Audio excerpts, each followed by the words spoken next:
persiapan gali kubur untuk sang mujahid fisabilillah. Allahu Akbar, Allahu Akbar, Allahu Akbar.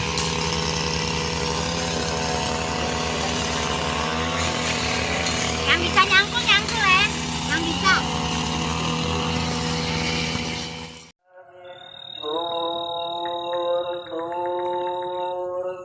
Masih dalam persiapan untuk pemakaman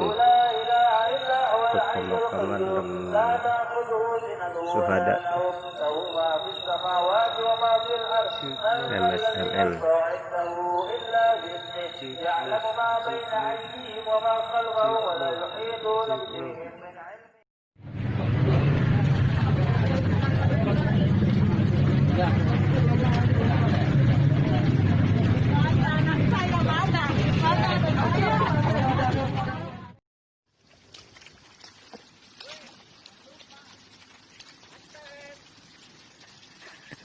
Tahu he?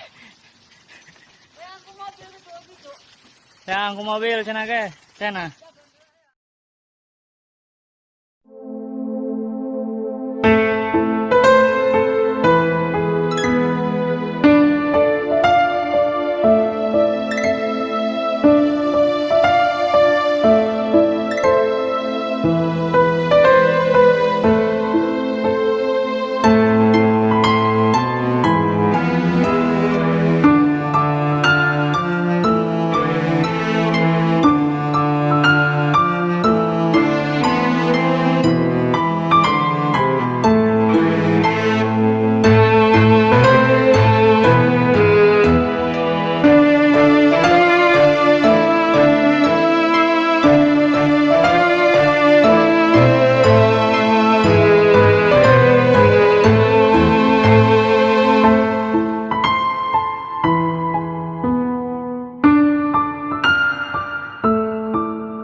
Tadi pagi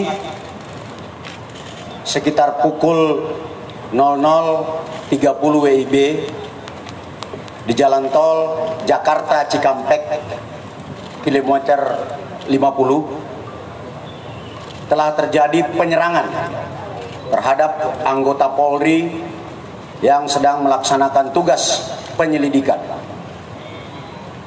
terkait dengan rencana pemeriksaan MRS yang dijadwalkan berlangsung hari ini jam 10.00 WIB.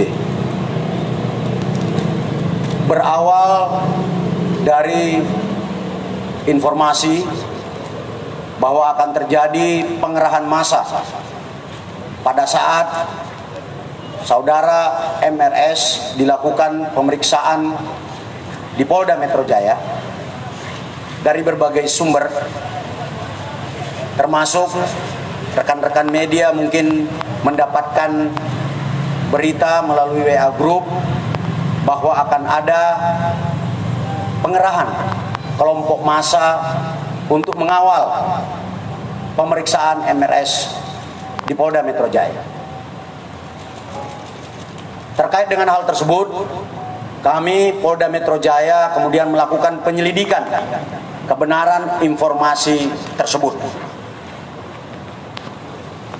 Dan ketika anggota Polda Metro Jaya mengikuti kendaraan yang diduga adalah pengikut MRS, kendaraan petugas dipepet. Lalu kemudian diserang dengan menggunakan senjata api dan senjata tajam sebagaimana yang rekan-rekan lihat di depan ini. Anggota yang terancam keselamatan jiwanya karena diserang kemudian melakukan tindakan tegas terukur Sehingga terhadap kelompok yang diduga pengikut MRS yang berjumlah 10 orang meninggal dunia sebanyak 6 orang. Saya ulangi, terhadap kelompok MRS yang melakukan penyerangan terhadap anggota dilakukan tindakan tegas dan meninggal dunia sebanyak 6 orang.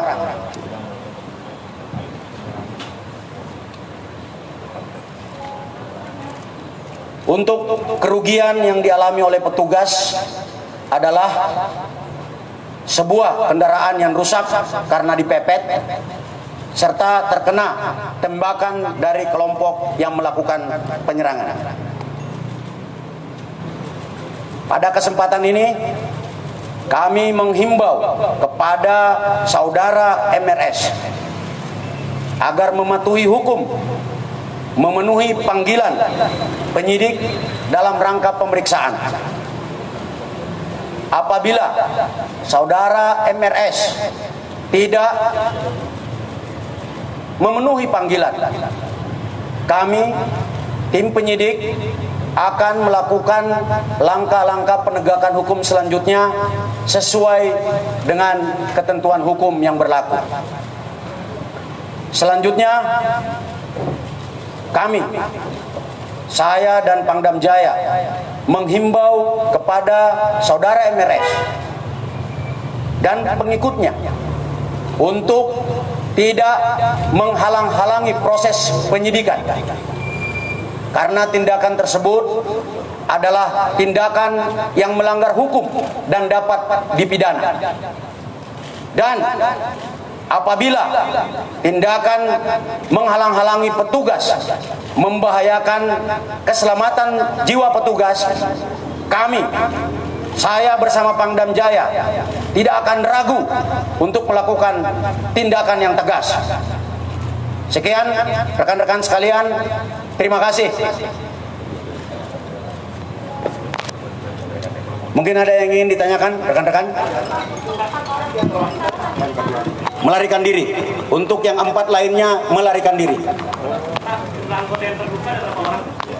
Tidak ada anggota yang terluka, hanya ada kerugian materi. Rakitan, Pak. Asli. Ini sudah ada 3 yang ditembakkan. Jadi dari hasil penyelidikan awal, kelompok yang menyerang anggota ini diidentifikasi sebagai Laskar Khusus yang selama ini menghalang-halangi proses penyidikan.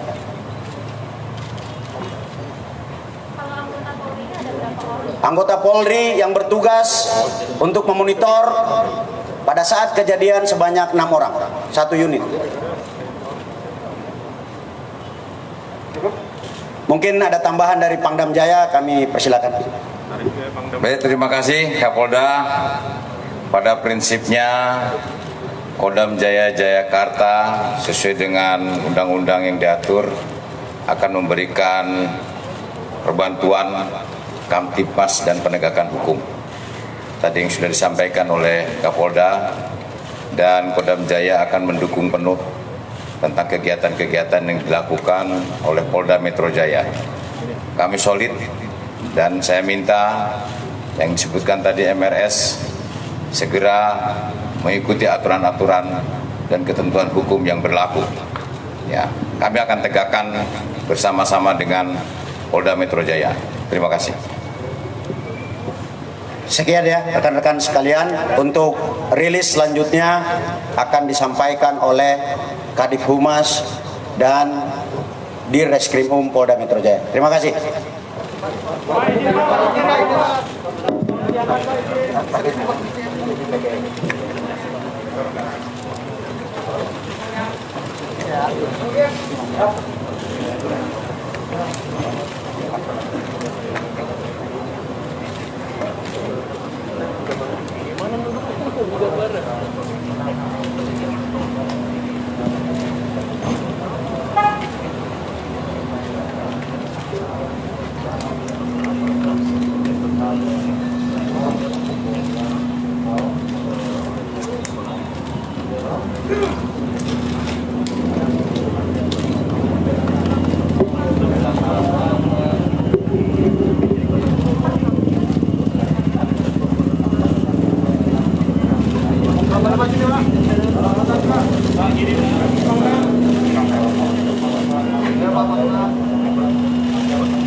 boleh Pak. Pak, kanan Pak. Apa Kapolda? Tengah dulu, tengah. Tangdang, tarik Pak Tangdang.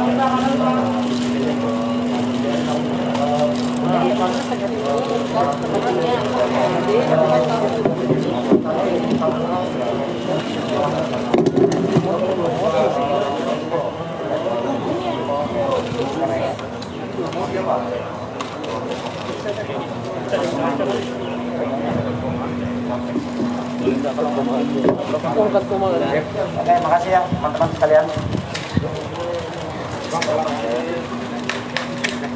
Yang lagi ya. Kita masih nunggu. Nanti selanjutnya sama Pak Yusril ya. Iya, tapi tidak ngerti.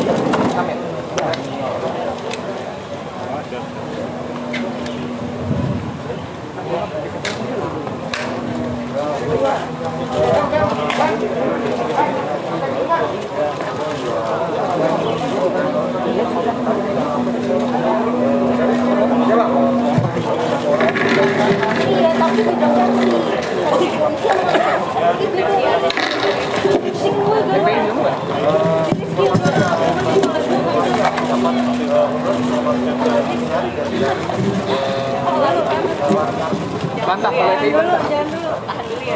Yuk kita nonton berita.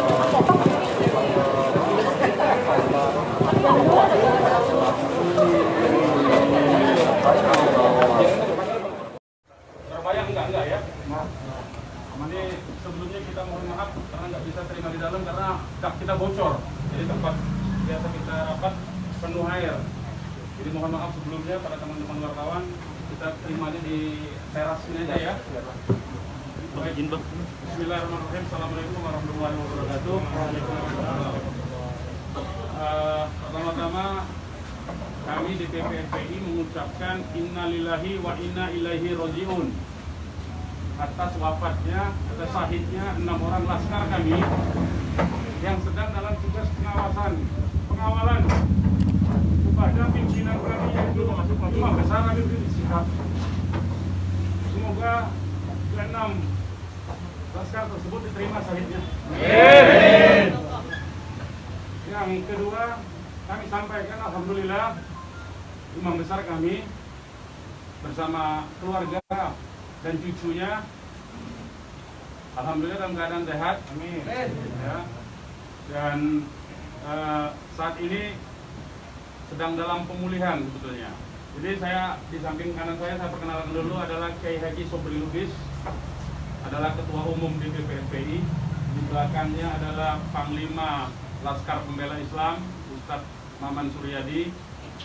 Di belakang saya Wakil Panglima Laskar Pembela Islam Ustadz Jordan, dan ada pengurus FPI di belakang kita. Jadi pertama-tama saya mau sampaikan bahwa kami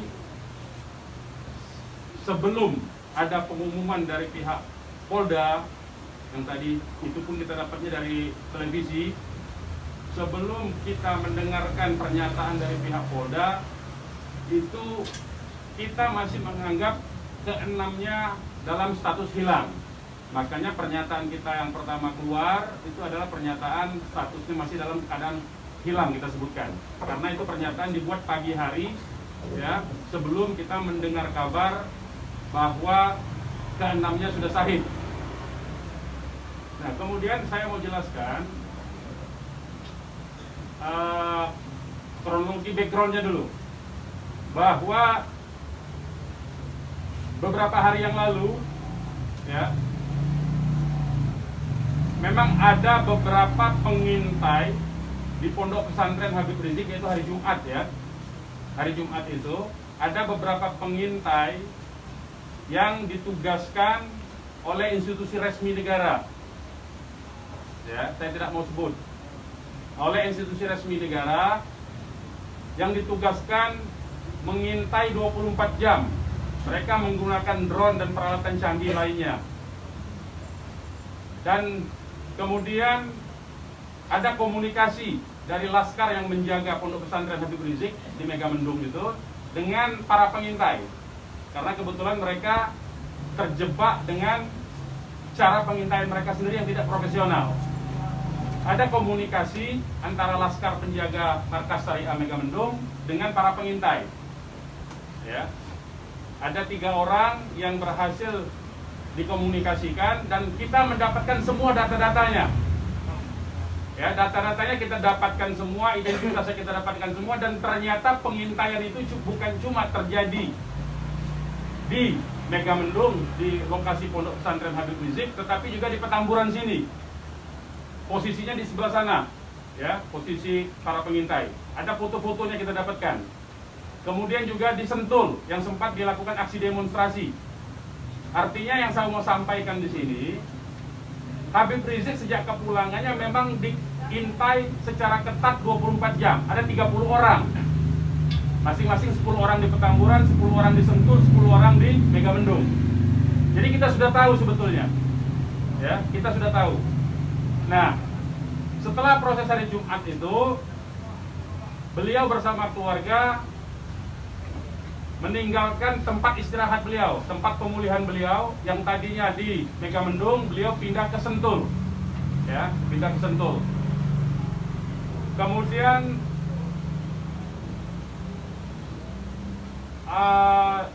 Ahad, ya, malam, yaitu hari Minggu, pukul 22.30, artinya lebih sekitar setengah 11-an ya, setengah 11 sampai jam 11 malam. Beliau meninggalkan lokasi dari Sentul untuk menuju ke tempat pengajian keluarga. Pengajian keluarga inti. Saya mau sebutkan, pengajian subuh, ya. Pengajian subuh keluarga inti. Jadi tidak melibatkan pihak mana-mana pun juga.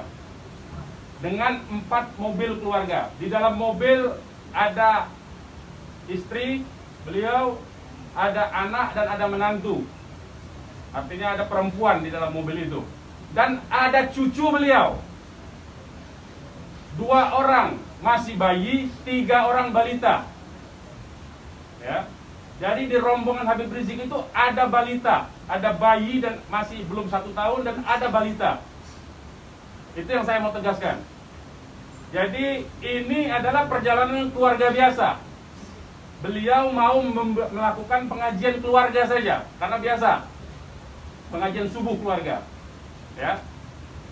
Nah, di dalam perjalanannya lebih kurang pukul 12.30, artinya setengah 1 malam, rombongan beliau dengan dikawal. Beliau menggunakan keluarga menggunakan 4 kendaraan roda 4 dan dikawal oleh 4 mobil juga oleh laskar. Ya. Nah, di dalam perjalanan ada orang yang menguntit sejak dari keluarnya beliau dari Sentul itu.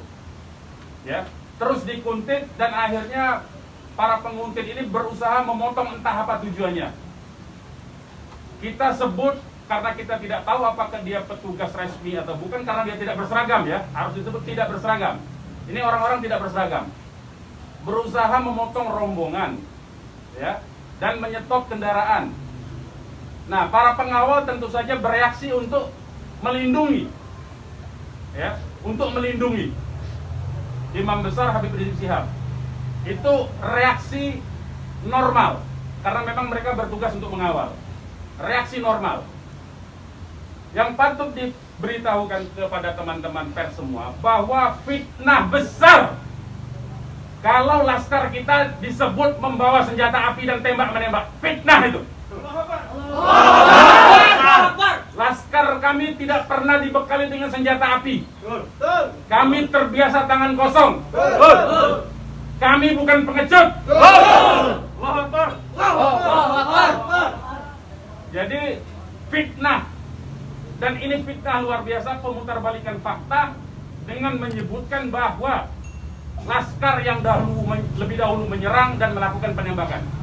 Kalau betul itu coba dicek senjata apinya, nomor register senjata apinya, pelurunya itu semua tercatat. Cek saja, silakan dicek. Pasti bukan punya kami, karena kami tidak punya akses terhadap senjata api. Dan tidak mungkin membeli dari pasar gelap. Ya, jadi bohong sama sekali.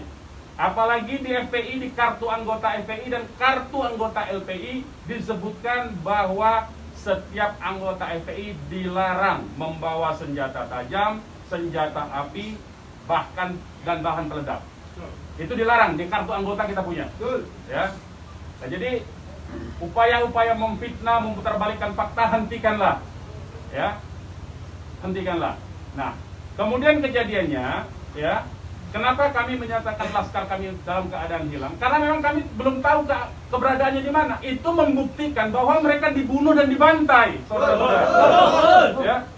Kalau sejak awal tembak menembak itu berarti dia tewasnya di tempat dong.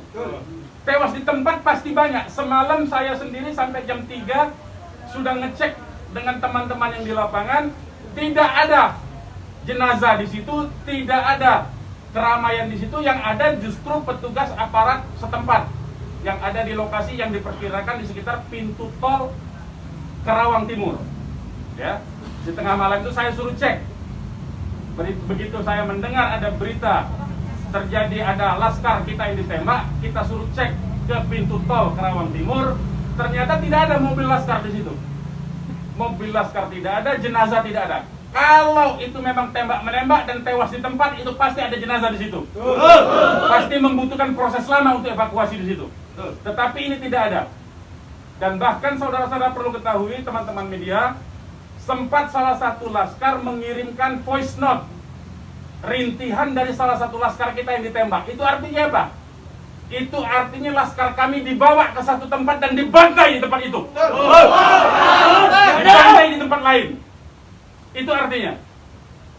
Dan kemudian waktu kemudian setelah voice note terkirimkan, tidak ada lagi HP dari laskar 6 orang itu yang aktif kita hubungi. Kita sudah cari sampai pagi tadi, sampai siang tadi sebelum pengumuman dari pihak Polda, kita sudah cari kemana-mana, ke rumah sakit kita cari, ke kantor polisi kita cari, karena kita anggapnya itu orang hilang. Dan ternyata kemudian ada pengumuman bahwa seperti yang dinyatakan fitnah, yang menyatakan tembak menembak itu. Ya.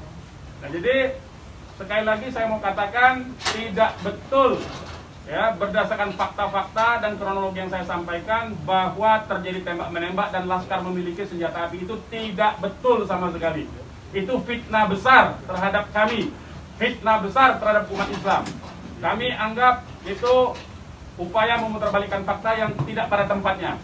Saudara-saudara harus diperhatikan, ini 6 orang ya, 6 orang wafat dibantai, keluarganya ada 1 di dalam.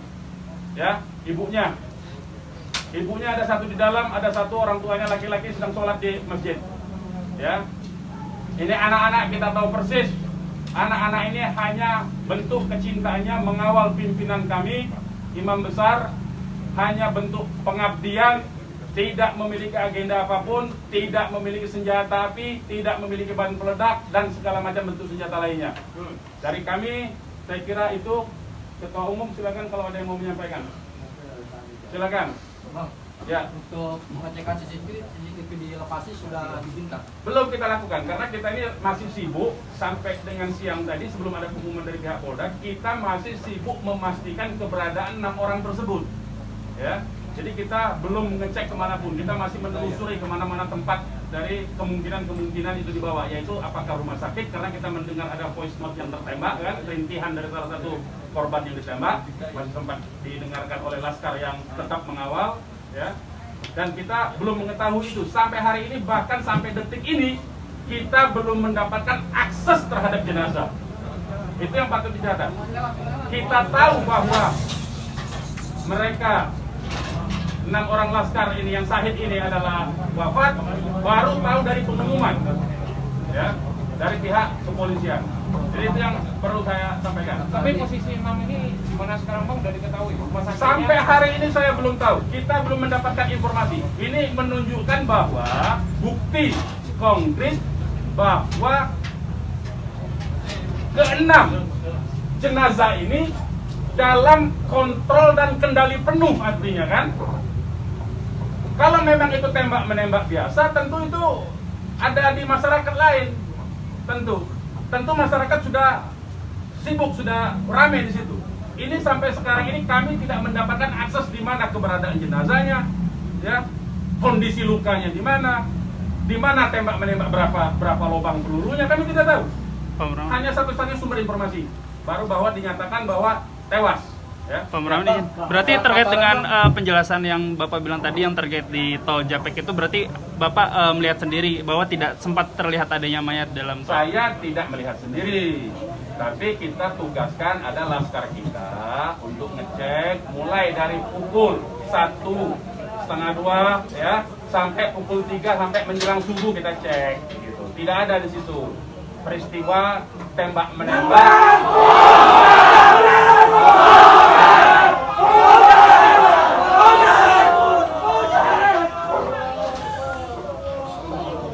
Peristiwa tembak-menembak di lokasi yang kita duga tempat terjadinya itu. Ya.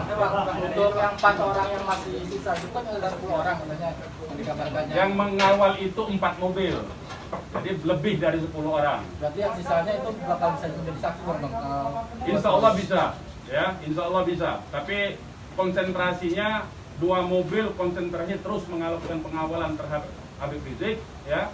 Yang 2 mobil lagi itu yang berhadapan dan untuk upaya ditangkap oleh pihak yang kita belum tahu sampai sekarang. Tapi diakui oleh mereka itu sebagai polisi kan. Mestinya kalau polisi, saya mau katakan, kalau polisi dalam upaya penyidikan itu mestinya penyerahan surat. Kan surat sudah diserahkan, untuk apa lagi dikuntit? Kan Habib Rizik tinggal datang atau tidak kan. Kalau tidak datang kan ada upaya-upaya hukum yang mereka gunakan berdasarkan kewenangan mereka. Tidak perlu ada kuntit-menguntit seperti itu. Ya. Jadi ini menjadi catatan penting ya. Ini menjadi catatan penting. Habib Rizik sudah dipanggil dan kita sudah mendatangi hari ini pengacara kita. Ya. Jadi tidak ada kaitan itu dengan bahwa Habib Rizik seperti apa, tidak ada. Ya, itu proses mekanisme hukum biasa. Ya. Silakan yang lain. Pak, ada langkah-langkah hukum atau langkah apa terkait kejadian ini? Ya tentu begini. Jadi ini tidak boleh ada satupun ya warga negara ya penjahat sekalipun ya itu dibenarkan untuk dilakukan apa yang disebut dengan extrajudicial killing seperti itu. Kalau demikian caranya, berarti lembaga kejaksaan, lembaga pengadilan dibubarkan saja. Cukup kalau polisi menganggap itu penjahat, ditembak, melawan, ditembak, mati udah kan, berarti nggak perlu pengadilan. Kita ini negara hukum atau negara kekuasaan, ya. Jadi itu perlu jadi catatan juga. Jadi upaya hukum apa? Upaya hukumnya adalah dalam hal ini disebut secara hak asasi manusia, instrumen hak asasi manusia. Ini disebut dengan extrajudicial killing. Ini pelanggaran berat hak asasi manusia. Mereka yang melakukan proses pembunuhan extrajudicial killing ini, pembunuhan di luar proses hukum ini mestinya diadili oleh pengadilan HAM. Ya, mestinya instrumen yang bergerak adalah Komnas HAM ini. Ya, Komnas HAM. Ya, kita minta Komnas HAM secara terbuka untuk melakukan penyelidikan karena ini jelas-jelas by intention ini, ya. Dan yang dilakukan terhadap Habib Rizik ini terencana, ya. Ya, silakan. Penegasan aja, jadi informasi mengenai meninggalnya anggota laskar ini itu berdasarkan hasil rilisan di dari pihak Polda. Makanya kita menjadi heran. Ya, artinya itu firm mereka dibunuh tuh, ya. Ya. Yang 6 orang itu sendiri identitasnya bisa disebutkan mungkin. Yang 6 orang identitas, baik saya bacakan.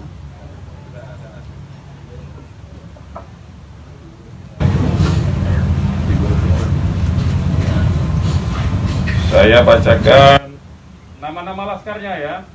1 Faiz, ini nama panggilan, kita belum cek nama aslinya ya. Ini baru nama panggilan dari teman-temannya yang mengabarkan. 1 Faiz, 2 Ambon, 3 Andi. Yang Andi ini ibunya sudah ada di sini di dalam kantor kita. 4 Reza, 5 Lutfi, 6 Kadafi. Ya. Semuanya adalah anggota laskar dari Laskar DKI. Ya. Saya ulangi lagi, Faiz, Ambon, Andi, Reza, Lutfi dan Kadafi. Ya, 6 orang. Usianya sendiri rentangnya ada berapa? Usianya kita masih cross check dengan keluarga ya. Kita belum tahu karena kita kan tidak pegang KTP-nya. Bang, satu lagi nih.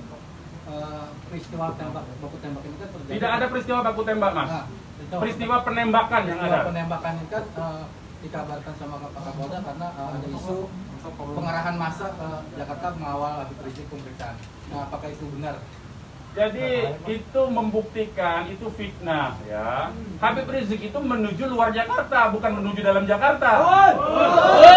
Jadi kebohongan-kebohongan seperti itu tidak layak dikutip menurut saya. Ya, tidak boleh informasi publik dijejali dengan berbagai macam kebohongan. Hentikan kebohongan. Habib Rizik menuju arah luar Jakarta, bukan menuju dalam Jakarta, menuju ke tempat pengajian. Pengajian itu pengajian keluarga. Keluarganya keluarga inti. Terdiri dari ya kalau saya sebutkan nanti Habib Rizik terancam nyawanya. Mau tanggung jawab nggak nanti? Lokasi penembakannya di mana, Pak? Lokasi penembakan diperkirakan pintu tol Kerawang Timur. Yang udah dicek di sana gimana? Sudah dicek di situ. Kerawang Timur. Pintu tol Kerawang Timur. Sudah kita cek. Berarti kalau dari rombongan HRS sendiri nggak melihat ada tembak menembak di situ ya Pak? Tiba-tiba Tidak ada, memang tidak ada tembak menembak. Ya, memang tidak ada tembak menembak. Sudah saya katakan berulang-ulang, tidak ada tembak menembak. Kalau bahasanya tembak menembak, itu artinya dua belah pihak memiliki senjata api yang sama. Jadi kayak saya mohon lah ya, penggunaan diksi ini, kita didiklah masyarakat ini, didiklah publik ini, edukasilah publik ini dengan fakta yang sesungguhnya. Dari kami menyatakan tidak ada tembak menembak. Kalau konotasinya penggunaan diksi tembak menembak itu dua belah pihak saling memegang senjata api. didapati dari polisi atau apa? Bagaimana? Salah satu mobil sempat terkena serpi dan sebagainya Pak. Bukan salah satu mobil, 6-6-nya udah tewas sekarang dinyatakan sendiri oleh mereka. Mengakui. Lihat 4 rombongan itu Pak, 4 mobil itu Pak. Satu mobil. Ya, sudah saya katakan tadi, yang mengawal Habib Rizik ini 4 mobil. 2 mobil terus mengawal Habib Rizik menuju tempat pengajian. Yang 2 lah kemudian yang berusaha dihadang oleh OTK ini. Begitu, saudara. Ya. Kemudian terjadilah upaya-upaya penangkapan itu dan ada sekali penembakan di tahap awal itu dan mengenai satu laskar. Satu laskar inilah kemudian yang voice note-nya sampai ke tim yang lain, ke mobil yang satunya. Mobil yang satunya segera katakanlah menyelamatkan diri begitu. Karena ini ada tembakan, itu bukti ya. Saya mau katakan ini ada 2 mobil. Satu mobil dihadang, satu mobilnya kalau betul ada tembak menembak dan laskar FPI punya senjata, tentu dihajar pakai mobil satunya. Ini kan tidak terjadi. Buktinya yang satunya mobil kita, laskar kita menyelamatkan diri begitu loh. Ya, itu faktanya. Jadi tidak ada penggunaan diksi tembak menembak. Penembakan yang ada itu. Penembakan oleh siapa? Sementara ini mereka mengakui bahwa itu dari pihak mereka. Dengan tadi pernyataan kan, jelas kan? Mereka sendiri yang mengakui. Tadinya kita anggap itu OTK, tapi sekarang sudah diakui. Ya. Nah, karena ini aparat negara yang melakukan, maka ini disebut pelanggaran hak asasi manusia yang berat, begitu loh. Pelanggaran hak asasi manusia berat itu sendiri, apakah FPI akan melapor ke Komnas HAM? Oh iya, kita akan berupaya tentu saja. Ya, kita akan menggunakan seluruh mekanisme hukum untuk melaporkan peristiwa ini. Ini tidak boleh didiamkan, sebab bisa saja nanti anda semua akan ditembak nanti kalau kritis. Ya, karena anda wartawan tentu saja menyuarakan yang kritis. Kalau Anda tidak disenangi kritik Anda, nanti Anda akan menjadi sasaran. Semua warga negara Indonesia akan diperlakukan sewenang-wenang seperti ini. Ini tidak boleh dibiarkan. Ya, kami masih bersabar dengan menggunakan upaya mekanisme hukum. Ya, yaitu akan berupaya melaporkan ini ke Komnas HAM. Karena ini kita sebut pelanggaran HAM berat. Ya. Terkait Ada upaya dari FPI untuk mengkonfirmasi soal identitas 6 orang itu, Pak? Enggak, nanti kita keluarganya tentu ini sekarang aja sudah ada 3 keluarga ya. Insya Allah dari keluarga nama-namanya identitasnya akan kita dapatkan dalam waktu segera dan akan kita keluarkan identitas keluarga masing-masing termasuk umur, alamatnya ya. Sudah ada yang dihubungkan Kapolda terkait 6 jenazah itu? Belum ada. Ini kita tidak punya akses informasi ya. Pak, untuk jenazah sendiri ada di mana Pak? Karena kan di airport sendiri tadi belum ada jenazah penemuan. Nah itu tanya ke mereka. Mereka yang nembak, mereka yang mengendalikan jenazah, kenapa tanya kita? Tanyanya mereka itu. Itu bukti mereka menguasai itu jenazah. Ya. Dan dalam kewajiban seorang muslim itu jenazah harus segera diserahkan kepada keluarga. Ya. Jangan dilama-lamakan. Dan keluarga menolak otopsi. Tidak dibenarkan otopsi tanpa izin dari keluarga. Terkait dengan kejadian ini sendiri, responnya Habib Rizik itu apa? Ya, beliau tentu saja mengucapkan innalillahi wa inna ilaihi rajiun. Ya, beliau sangat berduka, sangat bersedih karena ini adalah laskar yang semata-mata mengabdi kepada beliau untuk mengawal beliau. Ya.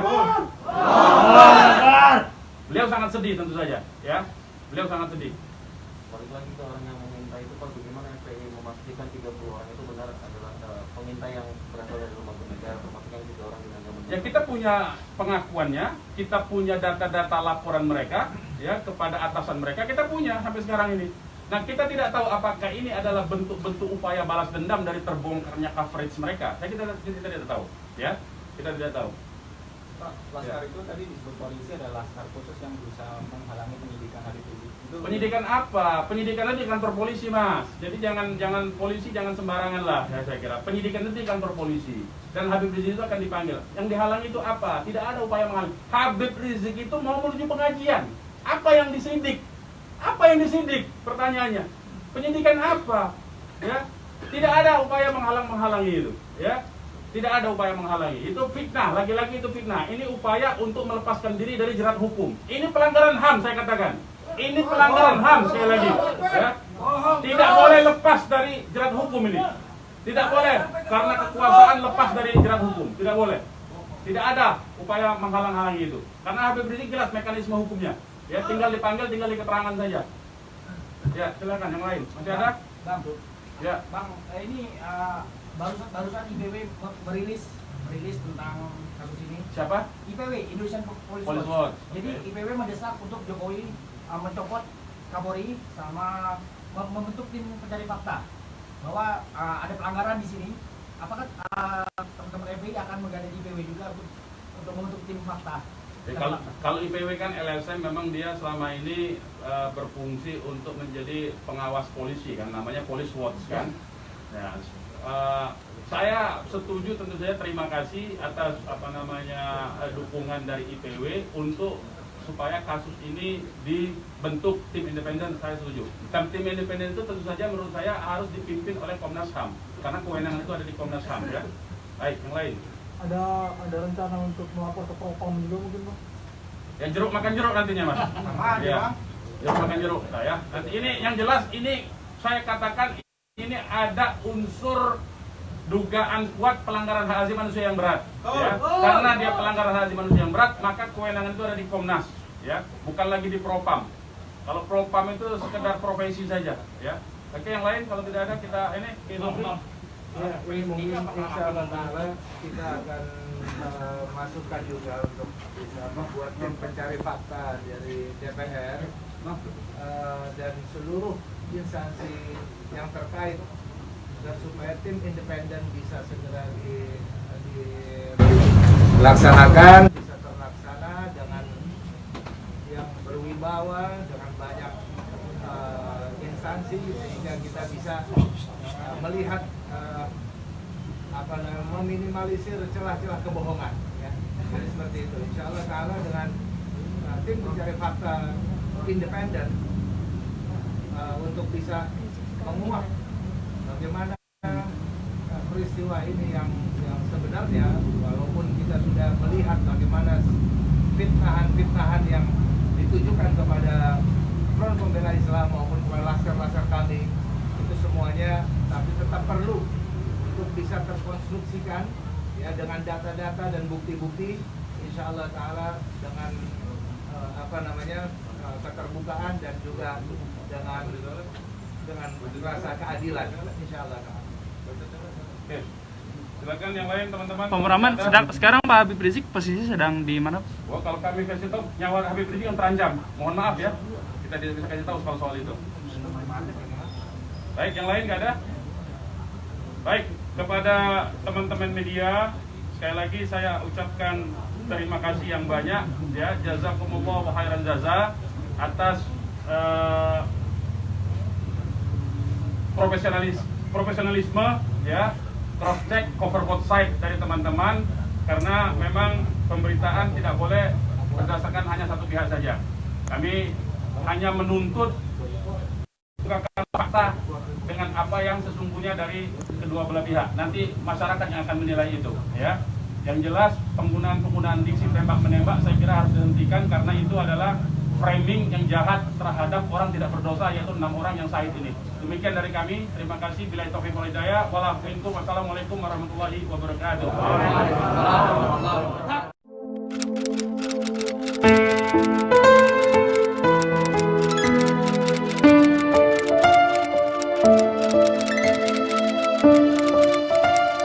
wabarakatuh.